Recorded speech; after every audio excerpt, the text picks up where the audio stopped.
Hindi nga sa may kuya mo. Hindi ba mo? Hindi na kaya talaga. Diba? Bakit na bang ganyan yan? Itay! Itay! Sandali, taraan! Itay! Kuya, Itay natake! Kawawa naman. Tay! Ano nangyari sa inyo? Dadaling ko kayo sa doktor. Huwag na anak. Salamat na lang sa'yo. Hindi na rin siguro magtatagal. Huwag naman kayo magsalita ng ganyan, Itay. Para naman kayo mamama. Ano tay? Di ba yan ang gusto mo? Para matupad mo. Ano yung gusto? Pakarating sa Manila? Itay, hindi na ako pupunta ng Manila.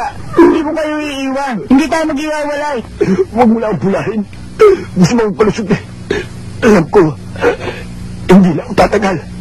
Dahil sa'yo ko inahabilin ang aking kayamanan at lahat ng ari-arian ko. Itay, huwag kayo magsalita ng ganyan. Alam niyo naman wala kayong ibang kayamanan kundi ang lumang bahay na ito. Bakit? Huwag mo nalang humingi sa maraming tao. Itay naman eh, mamamatay na kayo. Hindi naman nito eh. Talagang ganun. Doray, Nangyayari ba ako? sinabi ko ba? Ang gusto ko lamang, ikaw lang umalalay sa kapatid mo.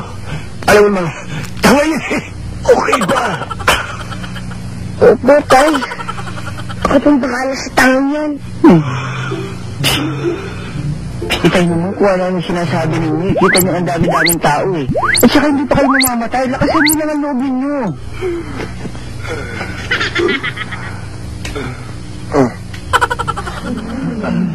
Magagamit mo yan sa iyong kagipitan at maihiligtas ka sa kahit anong kapamakan. Ang ibig nyo sabihin Itay, may agimat ang kahon na ito? Magiging sira mo rebili ako? Pwede na akong maging sira doon? Ayos ba mga kapitbahay?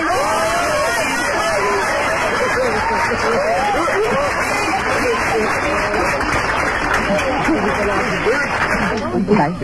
Tay!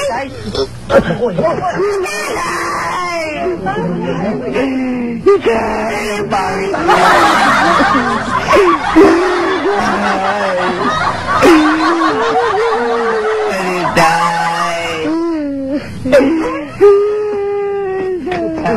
Ano ito na yung abulan?